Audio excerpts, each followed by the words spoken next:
Good morning, good afternoon and good evening. जिस भी समय आप इस वीडियो को देख रहे हैं प्यारे बच्चों, आप जानते हैं कि सीबीएसई 10th क्लास ज्योग्राफी का फर्स्ट चैप्टर है रिसोर्सेज एंड डेवलपमेंट। तो इसमें आपने जो पहले पार्ट में आपने देखा था उसमें हमने एक टॉपिक कवर किया था छोटे छोटे दो टॉपिक कवर किए थे, एक बड़ा था और एक छोटा। व्हाट इज रिसोर्स, जिसमें हमने 10th के हिसाब से देखा था टेक एंड टाइप का, राइट। फिर हमने देखा क्लासिफिकेशन ऑफ रिसोर्सेज, जिसमें हमने देखा दो ई है ना, और हमने इसको कैसे याद करने की कोशिश की थी। The capital of Tanzania, Tanzania की कैपिटल क्या है? दो माँ है ना, अफ्रीका में एक कंट्री है तंजानिया। ये लेक्चर, आज का लेक्चर शुरू करने से पहले मेरी आपसे एक सिर्फ रिक्वेस्ट है कि मैं जैसे पिछला जो पार्ट था आपका वीडियो का, उसमें एक ही टॉपिक को हमने कवर किया था, तो उसमें मैंने यहाँ पे लिख के आपको समझाने की कोशिश की। और अब क्या है कि मैं ये छोटे छोटे 1 2 3 4 5 टॉपिक हैं, छोटे हैं। अब इसमें क्या है कि मैं क्या कोशिश कर रहा हूँ कि मैंने मेन टॉपिक यहाँ लिखा है, और जो उसके जो पार्ट्स हैं, सब पार्ट हैं, या तो मैं आपको वो बुक की मदद से आपको मैं बताऊंगा, या फिर मैं आपको मेरे जो हैंड रिटन नोट्स हैं उसकी मदद से मैं आपको बताऊंगा। ऐसा मैं क्यों कर रहा हूँ? क्योंकि अब मैं इसको पूरा समझाने के लिए मुझे पूरा ब्लैक बोर्ड पे लिखना होगा, राइट। उसके बाद फिर मुझे रब करके इसको दोबारा से नेक्स्ट टॉपिक के लिए उसको लिखना होगा, ताकि आपको बेहतर तरीके से समझ में आ सके। और वही लिखी हुई चीज मैं आपको इसमें दिखाने की कोशिश कर रहा हूँ, क्योंकि अभी मेरे पास रिसोर्सेज की थोड़ी कमी है, और मैं फर्स्ट टाइम कर रहा हूँ रिकॉर्डिंग वगैरह, और मुझे अभी, और अगर मैं ये सब करूंगा तो उसमें जो वीडियो की लेंथ है वो बहुत ज्यादा बड़ी हो जाएगी, तो वो भी मेरे ख्याल में ठीक नहीं है। तो इसलिए मैंने इस बार मैं इस तरीके से कर रहा हूँ। अगर आपको ये लगे कि भाई ये वाला तरीका ठीक नहीं है, आप फोन से जो मतलब बुक से या उससे आप दिखा रहे हैं, तो ये तरीका ठीक नहीं है, तो मैं इसको छोटे छोटे टॉपिक्स में 5-5 मिनट की वीडियोस में ये टॉपिक मैं दोबारा बनाऊंगा, राइट। कमेंट बॉक्स में आप मुझे जरूर बताएं, क्योंकि आई am here only for you, है ना। अगर आप लोगों को मैं समझा ही नहीं पा रहा हूँ तो फिर मेरे ये मेहनत करने का भी कोई फायदा नहीं। तो अगर आपको कमेंट बॉक्स में आप बताएं कि जिस तरीके से आज मैं कोशिश कर रहा हूँ, अगर ये आपको समझ में आ रही है तो हम इस तरीके से चलेंगे। अदरवाइज मैं हर एक टॉपिक के लिए डिफरेंट वीडियो बनाऊंगा, छोटी छोटी, राइट। तो मैंने आपने देखेंगे कि मेरा यहाँ पे नंबर भी लिखा हुआ है 9992069999। शरीर में हड्डियां 206 होती है। तो इसमें क्या है कि मैं आपको हैंड रिटन नोट्स भी, मैं जो मेरे स्टूडेंट्स हैं जिनके पास मेरे नंबर है या मेरे पास जिनके नंबर है, उनको तो मैं दे ही रहा हूँ। जो बच्चे जो वीडियो जो मेरे स्टूडेंट नहीं है, वो अगर इस नंबर पे मुझे व्हाट्सएप अपनी क्लास डालेंगे तो मैं आपको भी वो hand written notes, because I am here only for my 10th class students.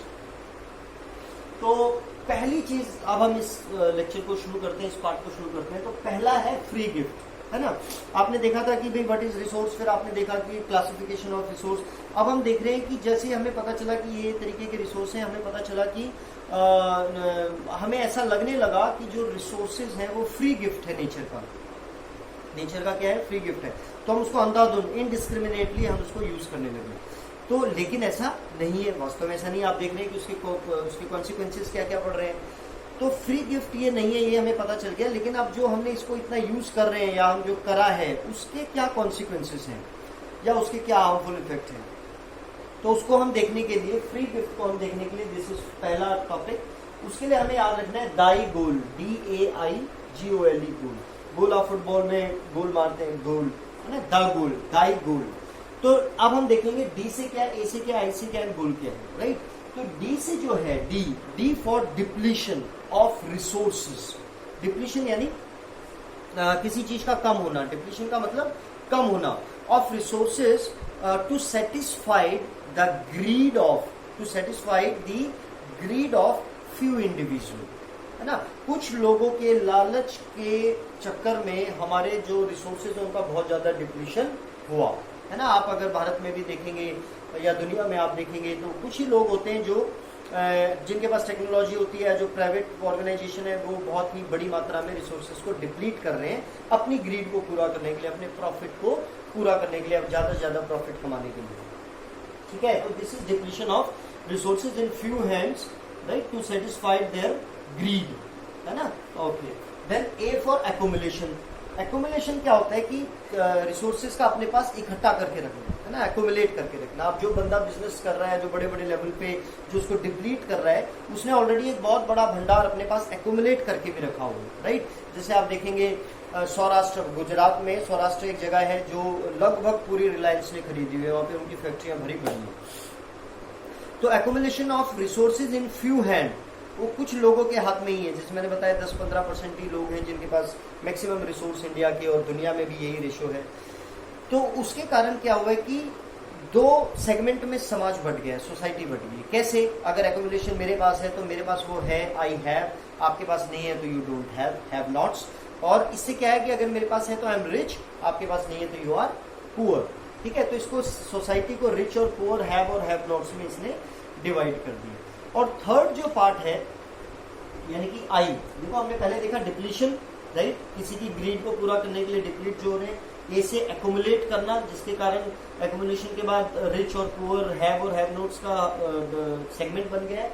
आई से इनडिस्क्रिमिनेटली, इनडिस्क्रिमिनेटली का मतलब होता है अंधाधुंध, इनडिस्क्रिमिनेटली एक्सप्लॉयटेशन, एक्सप्लॉयटेशन का मतलब होता है किसी चीज का बहुत ज्यादा यूज करना या उसका शोषण करना। एक्सप्लॉयटेशन का मतलब होता है शोषण करना, यानी कि हम सोच ही नहीं रहे कि उसके बाद क्या होगा, हम लगे हुए उसका शोषण करने में। Indiscriminately exploitation of resources which causes global ecological crisis, यानी कि ग्लोबल यानी कि ग्लोब, इकोलॉजिकल यानी एनवायरमेंट, और उसकी जो क्राइसिस, उसके कारण जो हमारे रिसोर्सेज को हम जो इनडिस्क्रिमिनेटली एक्सप्लॉइट कर रहे हैं, उसके कारण इकोलॉजिकल क्राइसिस हुआ है। अब वो जो इकोलॉजिकल क्राइसिस वो क्या है? सच एज गोल्ड, यानी कि आई का पार्ट है गोल्ड, जी से क्या है? Global warming. आप सभी जानते हैं ग्लोबल वार्मिंग, आप 10th में आई थिंक यू अंडरस्टैंड कि जो हमारे बर्फ या पहाड़ वाले क्षेत्र हैं वो ग्लोबल वार्मिंग की वजह से उनका वो पिघल रहे हैं ना, तो उससे बाढ़ के चांसेस, और हमारे जो कुछ ऐसे लैंड मास है जो वाटर लेवल से बहुत नजदीक है तो वो उनके डूबने का डर है। ठीक है, सेकेंड है is for ozone layer depletion. आप सभी जानते हैं एटमॉस्फेयर में एक ओजोन लेयर है जो हमें अल्ट्रावायलेट रेज से बचाती है। सन के जो रेज आती है उसमें अल्ट्रावायलेट जो रेज होती है, क्यों बचाती, मतलब उससे क्या होता है कि व्यक्ति को कैंसर होने का चांसेस होते हैं। तो अब क्योंकि जो रिसोर्सेज को हम अंधाधुंध यूज कर रहे हैं तो उसकी वजह से जो हमारी ओजोन लेयर है वो भी डिप्लीट होती जा रही है, यानी कि उसकी थिकनेस कम होती जा रही है, कहीं कहीं पे छेद हो गए उसमें, जिसके कारण अल्ट्रावायलेट रेज धरती तक पहुंच रहे हैं। Right, O for ozone layer depletion, L for land degradation. और मुझे लगता है ये भी आपको पता है, आपने 9th में भी देखा है कि किस तरीके से सॉइल इरोजन के कारण या हम जो एक्सेसिव यूज कर रहे हैं केमिकल्स का, फर्टिलाइजर्स का, या जो हम एक्सेसिव एग्रीकल्चर की प्रोडक्शन को बढ़ाने के लिए जो हम लैंड के साथ जो भी हम कर रहे हैं, तो उसके कारण क्या हो रहा है? लैंड की जो क्वालिटी है वो डिग्रेड हो रही है, तो land degradation. Right, L for land degradation, and E for environmental pollution. और इन्वायरमेंटल पॉल्यूशन आप जानते हैं कि इन दिनों एक बहुत ही बड़ी समस्या बनी हुई है हमारे भारत में, तो खासकर दिल्ली, कानपुर, महाराष्ट्र, यहाँ पे इतना पॉल्यूशन हो जाता है कि आपने देखा दिल्ली में तो ऑड और इवन का कॉन्सेप्ट भी वहाँ के चीफ मिनिस्टर अरविंद केजरीवाल ने शुरू किया। तो this is about the first part. तो आप इसके क्वेश्चन जैसे आप देखेंगे कि this is depletion, this is accumulation, this is indiscriminate, और फिर ये गोल। राइट, तो ये आपका पहला जो टॉपिक है ये हमने कवर किया। अब इसके बाद हम जो सेकंड टॉपिक है, देखो ये कोई बहुत बड़ा नहीं था, 3 नंबर में ये क्वेश्चन आ सकता है ज्यादा से ज्यादा, उसमें आपको दाई गोल याद रखना है। अब ये जो दाई गोल है, जब आप इसको धीरे धीरे जब आप वीडियो को सुनेंगे, जब आप एक बार आप इसको इसी पैटर्न में अपनी कॉपी में भी लिखने की कोशिश करना, तो आप फाइनल तक जाते जाते आपको सिर्फ जैसे ही ये क्वेश्चन आएगा आपको दाई गोल और दाई से आपको depletion, accumulation and indiscriminate automatically याद आ जाएगा, बिलीव मी, ट्रस्ट मी। तो सेकंड टॉपिक है, ये एक डेफिनेशन आती है, 1 नंबर में आने के इसके बहुत चांसेस होते हैं, और हमको वैसे भी पता होना चाहिए व्हाट इज सस्टेनेबल डेवलपमेंट। आपकी बुक में भी दिया हुआ है सस्टेनेबल डेवलपमेंट, ये देखिए यहाँ पर पेज नंबर 3 में सेकंड कॉलम में। तो सस्टेनेबल डेवलपमेंट क्या होता है, पहले हम इसको वैसे ही एक बार समझने की कोशिश करते हैं कि डेवलपमेंट होता क्या है। सस्टेनेबल डेवलपमेंट, डेवलपमेंट का मतलब होता है तरक्की करना, है ना। सस्टेनेबल डेवलपमेंट का मतलब क्या होता है, मान लो जैसे कि मेरे पास आज 500 रुपए है, 500 रुपीज है, मैं उसको यूज कर रहा हूँ, आज मेरे पास 500 रुपए है, आज यानी कि मेरे को कोई इतनी चिंता नहीं है, तो कल क्या है कि मेरे खर्चे भी होंगे तो वो कम होगा, पैसा कम होगा। इसका मतलब क्या है कि मेरे पास इनकम भी साथ में होनी चाहिए ताकि वो 500 बरकरार रहे या उससे ऊपर है, तभी मेरे आगे के दिन जो है मैं उनके साथ सस्टेनेबली मैं जी सकता हूँ, राइट। अगर आज मेरे पास 500 है तो कल वो मेरे पास 400 रहेंगे, फिर 300 हो जाएंगे, तो यानी कि क्या हो गया, मैं डिप्लीट कर रहा हूँ, मेरी सस्टेनेबल डेवलपमेंट नहीं है। सस्टेनेबल डेवलपमेंट, या दूसरे उदाहरण से जैसे मैंने ग्रेजुएशन की, फिर उसके बाद मैंने जॉब की, मैं अलग अलग सेगमेंट्स में मैंने काम किया, तो मैंने अपने आप को डेवलप किया, है ना, तो अपनी डेवलपमेंट को सस्टेन करके रखा। तो ये तो एक कॉमन उसमें हम देखते हैं कि सस्टेनेबल डेवलपमेंट क्या है। तो जब हम सस्टेनेबल इकोनॉमिकल डेवलपमेंट हम देखते हैं इन्वायरमेंट के संदर्भ में, रिसोर्सेज के संदर्भ में, तो हम देखते हैं कि एक बहुत ही जरूरी कॉन्सेप्ट है जिसको इंटरनेशनली भी इसको काफी इसके ऊपर मीटिंग्स हुई है। तो सस्टेनेबल डेवलपमेंट को अब आप बिल्कुल आराम से एक बार सुने। सस्टेनेबल डेवलपमेंट होता है कि we should do the development without harming the environment. अगर हम डेवलपमेंट कर रहे हैं तो इसका मतलब ये नहीं होना चाहिए कि हम एनवायरमेंट को हार्म कर रहे हैं उसकी वजह से, यानी कि उसकी डेवलपमेंट की जो कॉन्सिक्वेंसेज है वो एनवायरमेंट को करना पड़े। तो development, we should do development but we have to take care that there should not be any harm to the environment. ठीक है, पहली चीज। दूसरी चीज क्या है कि जो भी हम प्रेजेंट में हम डेवलपमेंट के लिए यूज कर रहे हैं उसके लिए हमारी जो फ्यूचर जनरेशन है उनकी नीड्स को कोई कॉम्प्रोमाइज नहीं होना चाहिए, है ना। वही मैंने आपको बताया, अगर आज मैं खा रहा हूँ, कल खा रहा हूँ, परसों खा रहा हूँ, तो अगर मान लो एक दिन मैं आगे मेरी जनरेशन हो रही है तो उनके लिए भी वो मैं सेव कर रहा हूँ, अगर मैं सस्टेनेबली डेवलपमेंट कर रहा हूँ। और अगर मैं ही गिर रहा हूँ तो उसके बाद जो आने वाली जो संतानें हैं वो भी फिर गरीबी में रहेंगी, या फिर वो भी सस्टेनेबल डेवलपमेंट नहीं कर पाएंगे।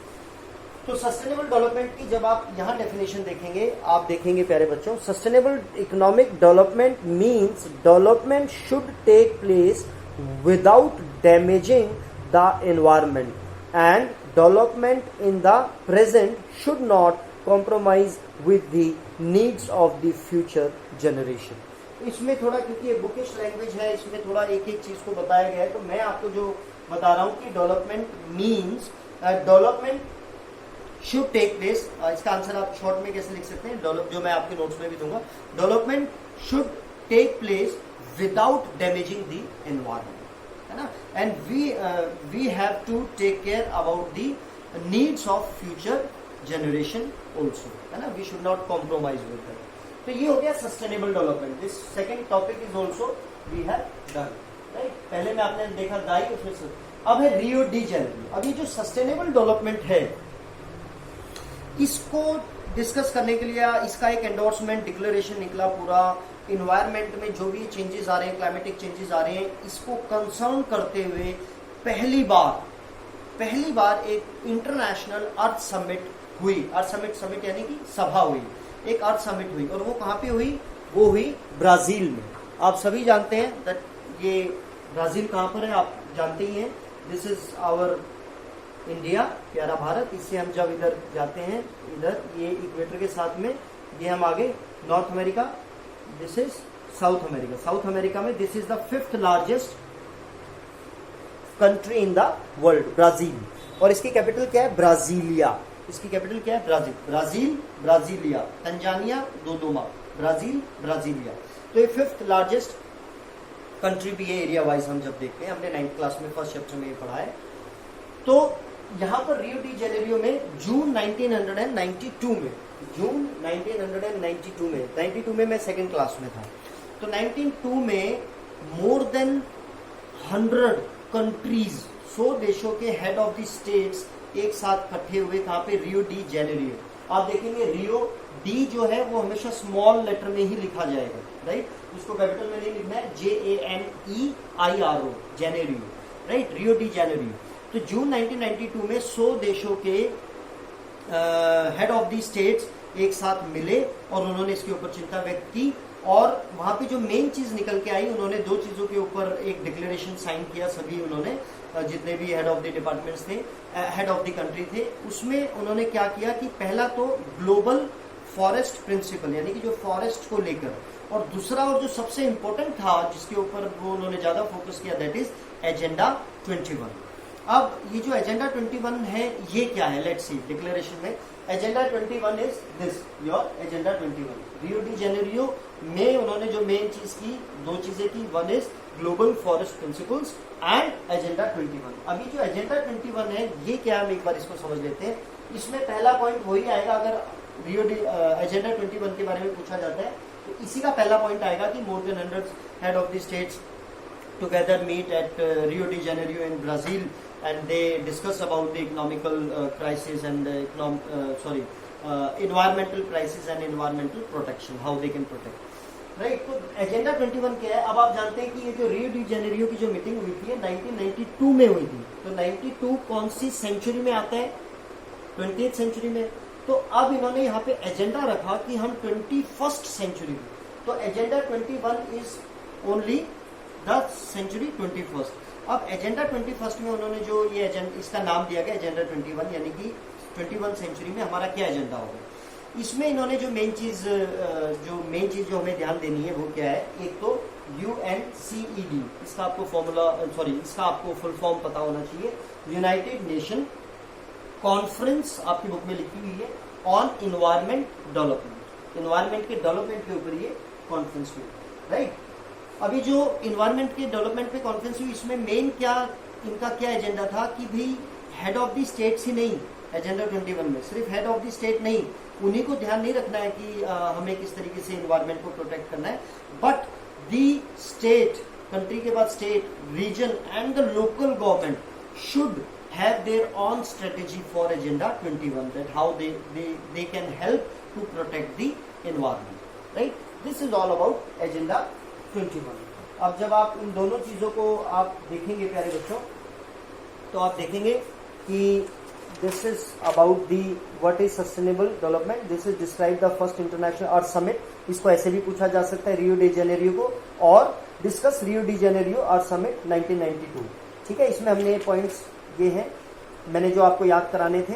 और व्हाट इज एजेंडा 21, ये हमने UNCED देखा, और उसके बाद जो मेन इसमें है, one major objective of the agenda 21 is that every local government should also it on local agenda 21। अब हम ये हमारा हो गया Rio de Janeiro and agenda 21 topic जो है ये हमारा लगभग कवर हो गया। मैं उम्मीद कर रहा हूँ कि आप समझ रहे हैं, मैं बहुत ज्यादा फास्ट नहीं हूँ। और ये भी आप मुझे प्लीज कमेंट बॉक्स में 10th वाले स्टूडेंट्स मुझे पक्का ये बताएंगे, क्योंकि मेरा पूरा मोटिव है कि मैं आपको, चाहे मुझे स्लो करना पड़े, बैठना पड़े, उठना पड़े, हाथ ऊपर करके पढ़ाना पड़े, but you should understand, right.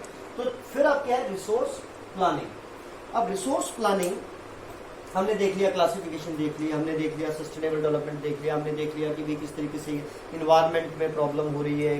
तो यानी कि अब रिसोर्स को हमें अगर सही तरीके से इस्तेमाल करना है, एजेंडा 21 को भी अगर हम ध्यान में रखते हैं, तो हमें उसके लिए रिसोर्स प्लानिंग करनी पड़ेगी, इजंट इट। अब हम इंडिया के संदर्भ में जब हम देखते हैं कि रिसोर्स प्लानिंग, तो हमारे पास जो रिसोर्सेज हैं, आप देखेंगे कि आपको पता ही है कि जब हमने 9th क्लास में फर्स्ट चैप्टर ज्योग्राफी में पढ़ा था कि हमारे पास रिलीफ फीचर्स जो है वो काफी तरीके के, जैसे हमारे पास हिमालय नॉर्थ में, फिर नॉर्दर्न प्लेन्स है, प्लेच्यू है, कोस्टल एरिया है, डेजर्ट है ना, आइलैंड्स हैं।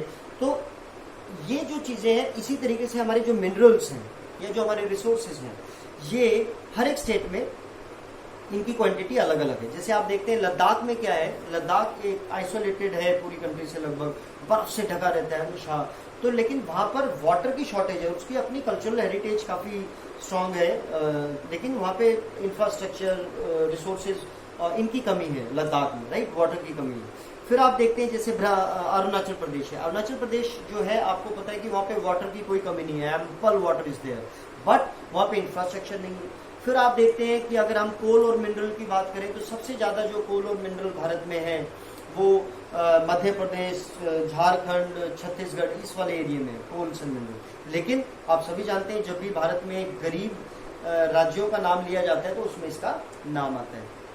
इसी तरीके से आप देखते हैं कि राजस्थान में पानी की कमी है, लेकिन वहां पर क्या है, वहां पर विंड और सोलर एनर्जी को की जो रिसोर्स है वो बहुत ज्यादा है ना। तो यानी कि हमें रिसोर्स प्लानिंग की कहीं ना कहीं भारत में जरूरत है। तो ये जो मैंने आपको उदाहरण दिया आपकी बुक में भी लिखे हुए, और ये 1 मार्क का क्वेश्चन ये अटक जाता है कहीं से, और बहुत सिंपल है। एक बार आप इसको देखेंगे आप हैंड रिटन नोट्स में भी, तो यू विल इजीली अंडरस्टैंड। तो इसमें फिर हम क्या देखते हैं कि अब हम जब रिसोर्स की प्लानिंग करते हैं, जब हम क्या करते हैं रिसोर्स की प्लानिंग, तो हमने क्या देखा कि रिसोर्सेज है कहाँ पर हम देख रहे हैं, उसके कहाँ पर ज्यादा है, कहाँ पर कम है, कहाँ पर क्या चीज है, कहाँ पर क्या चीज नहीं है। ये तो हमने रिसोर्स प्लानिंग में देखा। अब हम देखेंगे कि रिसोर्स प्लानिंग करने के लिए हमें क्या करना होता है ना। ये it's not a easy game कि भाई हमें, जैसे आप अगर हमें पता है कि भाई अरुणाचल प्रदेश में पानी ज्यादा है, तो यानी कि हम वहाँ गए होंगे, हमने विजिट किया होगा, हमने देखा होगा कितना उसका लेंथ ब्रेथ है, जो भी वहाँ ब्रह्मपुत्र रिवर है और भी जो रिजर्वर्स हैं। हमने ऐसी झारखंड वगैरह में देखा होगा कि कितने कोल हैं, तो उसको हमने क्वांटिटी उसका सर्वे किया होगा। तो हमें यहाँ पर क्या याद रखना है, रिसोर्स प्लानिंग में जो है हमें याद रखना है आई यूज मैच। ठीक है, आई यूज मैच। जब हम उसके स्टेप्स देखते हैं कि किस तरीके से हम रिसोर्स प्लानिंग करेंगे इंडिया में, तो उसको हम देखते हैं आई यूज मैच। ठीक है, आपको ये फॉर्मूला याद रखना है, आई यूज मैच। जब हम इंडिया में रिसोर्स, अब मैं बताता हूँ क्या है। उससे पहले मैं आपको एक छोटी सी चीज और बताने की कोशिश करता हूँ कि आप इस चीज को तो आप भली भांति जानते हैं कि अगर जैसे बिहार में, झारखंड में, उड़ीसा में, इधर क्या है, छोटा नागपुर प्लेटू, जहाँ पे ये मिनरल से भरा पड़ा है ना। हमारी टाटा जो जमशेदपुर, जो ये सारा यहीं से शुरू हुआ था, टाटा इंस्टीट्यूशन जो भी है, टाटा आयरन एंड स्टील। तो यानी कि जहाँ पर रिसोर्स ज्यादा है, इसका मतलब जरूरी नहीं है कि वो जो स्टेट है या वो जो रीजन है वो बहुत अमीर होगा, नो, है ना। इसका उदाहरण हमारे भारत में आप देख रहे हैं। तो यानी कि कहीं ना कहीं हमें रिसोर्स प्लानिंग की करने की बहुत जरूरत है। दूसरी चीज आप क्या देखेंगे कि कोई भी यूरोपियन कंट्री, किसी भी देश को जब उन्होंने अपनी कॉलोनी बनाया है, यानी जैसे मैं भारत की बात करूं तो लगभग 190 साल अंग्रेजों ने हमारे ऊपर राज किया, तो वो क्या हमारे भारत में ऐसे ही आगे थे, अगर मतलब उनको कुछ तो मिला होगा ना, हमारे पास रिसोर्सेज का भंडार पड़ा हुआ था, लेकिन हमारे पास क्या नहीं था, टेक्नोलॉजी नहीं, हाउ टू यूज। मैंने बताया था ना फर्स्ट उसमें कि we interact with the nature with the help of technology. अगर हमारे पास टेक्नोलॉजी नहीं है तो हम रिसोर्सेज को यूज नहीं कर पाएंगे। तो इसी तरीके से अंग्रेजों ने भारत में, यानी कि हमारे पास रिसोर्सेज की तो कमी नहीं थी, इससे आपको पता चल रहा है 190 साल तक उन्होंने हमें एक्सप्लॉइट किया। तो उनके पास मेन चीज क्या थी, टेक्नोलॉजी, यानी कि टेक्नोलॉजी होना बहुत जरूरी है रिसोर्सेज को प्रॉपरली यूज करने के लिए, है ना। तो ये चीज मैंने आपके, क्योंकि बुक में भी मेंशन है कि भाई आप किसी भी कंट्री को जब आप अपनी कॉलोनी बनाते हो तो आप अपने फायदे के लिए उसको कॉलोनी बनाते हो, अदरवाइज आपको गुलाम बनाने का क्या फायदा है। हम जानवरों को गुलाम क्यों नहीं बनाते हैं हम, मतलब दूसरी तरीके से, क्योंकि हमें उनसे वो फायदे नहीं मिल सकते जो हमें किसी एक रिच रिसोर्सफुल कंट्री से मिल सकते हैं। तो अब टेक्नोलॉजी की आपको इंपॉर्टेंस समझ में आ गई होगी। तो रिसोर्स प्लानिंग करते हुए मैंने क्या कहा है, आई यूज मैच। तो आई इज फॉर आइडेंटिफिकेशन। तो हमें सबसे पहले क्या करना पड़ेगा, आइडेंटिफाई करना पड़ेगा। देखो ये आपका resource planning in India explain, ये पूरा क्वेश्चन एक साथ भी आ जाता है कि जब हम बताते हैं कि उस फलाने स्टेट में ये कम है, ये ज्यादा है, और साथ में कैसे हम इसको करेंगे। 5 मार्क्स में आ जाता है, अदरवाइज 3 मार्क्स में ये अलग से पूछा जाता है रिसोर्स प्लानिंग। तो I for identification of resources. तो ये जो काम है आइडेंटिफाई करना, यानी कि उसकी सर्वे करना, उसकी मैपिंग करना, उसकी क्वांटिटी और क्वालिटी को जानना। जैसे आप जानते हैं कोल, 10th में भी आप पढ़ेंगे, कोल के अंदर उसकी अच्छी क्वालिटी, बुरी क्वालिटी ये है, तो यानी कि उसकी क्वालिटी को मेजर करना। तो आइडेंटिफाई करना सबसे पहला, तो इंडिया में कहाँ पर रिसोर्सेज उसको आइडेंटिफाई करना। दूसरा है यूज। यूज का है यूज ऑफ टेक्नोलॉजी, है ना। तो अब हमें उसके लिए प्रॉपर हमारे पास टेक्नोलॉजी होनी चाहिए so that we can use that resource.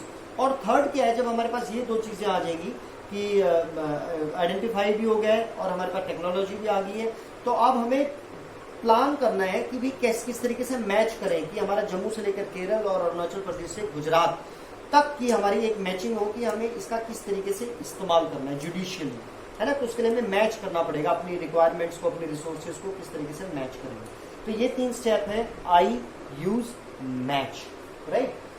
तो ये हो गया आपका रिसोर्स प्लानिंग इन इंडिया में के जो स्टेप्स हैं वो कैसे हैं, राइट। ये हमारा फर्स्ट हो गया फ्री गिफ्ट वाला, सस्टेनेबल डेवलपमेंट वाला, रियो de Janeiro agenda 21। Resource planning में हमने 2 चीजें देखी कि भारत में किस तरीके से रिसोर्स प्लानिंग की, कहाँ पे क्या चीज ज्यादा है क्या कम है, और कौन से स्टेप्स हमें उठाने हैं, जिसमें हमने देखा आई यूज मैच, है ना, मैच फॉर मैचिंग। तो अब ये है थिंक, जो आपका लास्ट टॉपिक है, थिंकर्स एंड लीडर्स। अब थिंकर्स एंड लीडर्स जो है इन्होंने, यानी कि जो पुराने हमारे गांधी जी हैं या और हमारे चर्चिल हैं, जो भी पुराने रहे हैं, इन्होंने इन्वायरमेंट के ऊपर कभी अगर कंसर्न किया है तो वो क्या कंसर्न रहा है। तो आप सभी जानते हैं कि man of millennium Mahatma Gandhi, हमारे भारत के ही राष्ट्रपिता, इन्होंने एक बात कही थी जो आपको याद रखनी है, 1 मार्क के क्वेश्चन में आ जाता है ऑब्जेक्टिव टाइप में, कि हमारे पास ये काफ़ी चिंतित थे इन्वायरमेंट को लेकर, और भी काफ़ी थे, लेकिन हम इनका जिक्र कर रहे हैं। इन्होंने कहा था कि हमारे पास रिसोर्सेज हैं सबकी ज़रूरत को पूरा करने के लिए, लेकिन हमारे पास रिसोर्सेज नहीं है किसी की लालच को पूरा करने के लिए। अब हम इसको इंग्लिश में वर्ड टू वर्ड देखते हैं। मैंने इसको आपके इसमें भी लिखा है, ये देखेंगे आप यहाँ पे। Gandhi ji, like Gandhi was concerned about resources conservation. He said there is enough for everyone. There is enough for everybody's need. सबकी नीड के लिए हमारे पास इनफ है, and not for anybody's greed. लेकिन उसके लालच को अगर आप कहते हो कि हमें पूरा करना है, तो उसके लालच के लिए हमारे पास कुछ नहीं है, राइट। तो ये तो हो गया हमारे एक गांधी जी के बारे में, ऐसे और भी थे। तो अब इसमें और इंटरनेशनली किस ने क्या क्या किया है, तो उसको देखने के लिए आप एक बार इधर ध्यान देंगे। तो सबसे पहले आप देखेंगे कि एक इंटरनेशनली, जैसे आपने देखा रियो डी जेनेरियो में हुआ, लेकिन ऐसा ही इससे पहले भी हुआ है, राइट। लेकिन उसको उस समय इतनी इंपॉर्टेंस या इंटरनेशनली नहीं हुआ था। तो द क्लब ऑफ रोम, क्या है ये देखें आप यहाँ पे देखेंगे इसको, the club of Rome, right, the club of Rome 1968। अभी आप सिर्फ वैसे देखें, आपको ही समझ में आ जाएगा। अभी मैं आपको बता देता हूँ 1968। फिर आप देखेंगे गांधीयन फिलोसफर, ये आपको याद रखना है। क्या नाम था उसका? गांधीयन फिलोसफर का उसका नाम था SCHUMACHER, शुमाकर। आप जानते हैं ना, वो जो अगर आप कार रेसिंग की बात करेंगे तो माइकल शुमाकर जो है वो फास्टेस्ट, उसका रिकॉर्ड किसी कोई तोड़ने वाला अभी तक है नहीं। और आजकल वो उसके बारे में अगर आप विकिपीडिया में पढ़ेंगे तो आप पढ़ने की कोशिश करें। तो ये जो शुमाकर है, इसने 1974 में शुमाकर ने 1900 देखो 68 में आप 6 प्लस करेंगे तो 74, राइट। 6 आप प्लस करेंगे, S फॉर 6, और नाम क्या है बंदे का? शुमाकर। और इसने एक किताब लिखी, small is beautiful. S for Schumacher and S for small is beautiful. Small is beautiful, right. तो शुमाकर ने क्या लिखी 1974 में, स्मॉल। ये एक नंबर का क्वेश्चन इंपॉर्टेंट बन जाता है कि भाई इन्वायरमेंट में तो लेकर कौन कौन से थिंकर्स और लीडर्स ने क्या क्या किया या इंस्टीट्यूट्स ने क्या क्या किया। तो पहले आपने देखा गांधी के बारे में कि सबकी ग्रीड के लिए हमारे पास नहीं है। फिर आपने देखा क्लब ऑफ रोम 1968, सिर्फ इसमें आपको ये याद रखना है। फिर आपको याद रखना है गांधीयन फिलोसोफर शुमाकर, जिन्होंने 1974 में किताब लिखी थी, that is small is beautiful. फिर आप देखेंगे BRUND TLAND कमीशन। ये एक जगह है ब्रंटलैंड, इसकी जगह नहीं है, किसी का नाम है ये। इसने कमीशन रिपोर्ट, इसने 1987 में, ये 68 है, 78, 87 यानी कि 19 साल बाद इन्होंने 1987 में एक बुक लिखी जिसका नाम था आवर कॉमन फ्यूचर। बस ये आपको याद रखना। देखो मैं ऐसी उम्मीद करता हूँ, क्लब ऑफ रोम आप जानते हो बहुत पुराना, एक बड़ी उसकी अपनी एक इंपॉर्टेंस रही है रोम साम्राज्य की। तो हमने रोम से शुरू करना है। क्लब ऑफ रोम 1968, हरियाणा और पंजाब अलग हुए थे 1966 में, उसके 2 साल बाद। फिर आपको याद रखना है गांधीयन फिलोसफर शुमाकर 1974, उन्होंने कौन सी लिखी? शुमाकर से S for Schumacher, S for small is beautiful. ये नाम थोड़ा सा आपको याद करने में हो सकता है कि प्रॉब्लम हो, पर हम इसको कैसे करेंगे? ब्रंड टी लैंड कमीशन रिपोर्ट। ये कब आई थी? 1987 में। और इसने जो किताब लिखी थी वो क्या था? आवर कॉमन फ्यूचर, यानी हम सबका कॉमन फ्यूचर। और उसके बाद जो हुई वो आप मुझे बताएंगे खुद ही, 1992 में, जून 1992 में 4th वन, ठीक है। ये कौन सी थी आप खुद बताएंगे, पहली, दूसरी एंड तीसरी। तो प्लीज माय डियर स्टूडेंट्स, आप मुझे बताएंगे कि आज का लेक्चर जो है वो आपको सही में कुछ हेल्प कर रहा है, या मुझे इंडिविजुअल मुझे करना है, मतलब मुझे प्रॉब्लम दोनों में नहीं है, मैं सिर्फ आपके लिए ही ये मैंने किया था कि भाई अगर हम बुक से और नोट्स हमारे पास अगर आ रहे हैं तो क्या हम इस समय का सदुपयोग कर सकते हैं। तो देखो हमने 5 टॉपिक हमने कवर किए अबाउट दी फ्री गिफ्ट, जिसमें उसके कॉन्सिक्वेंसेस, फिर हमने देखा सस्टेनेबल डेवलपमेंट, फिर हमने देखा सस्टेनेबल डेवलपमेंट को कहाँ पे हमने इस्तेमाल किया था, रियो डी जेनेरियो, फिर उसमें क्या निकल के आया, दैट इज एजेंडा 21। फिर हमने देखा कि अबाउट सस्टेनेबल डेवलपमेंट, फिर हमने उसके steps of sustainable development, sorry resource planning in India, हमने उसके स्टेप्स देखे, आई यूज मैच, और फिर हमने देखा कि लीडर्स और थिंकर्स ने कौन कौन से इंटरनेशनल समिट हुई है या क्या हुआ है। तो इसी के साथ ही आज का मैं ये लेक्चर खत्म करता हूँ, और नेक्स्ट लेक्चर में हम नेक्स्ट टॉपिक पे हम बात करेंगे। Thank you, good luck. मुझे कमेंट में प्लीज जरूर बताएं। Have a nice day, love you all.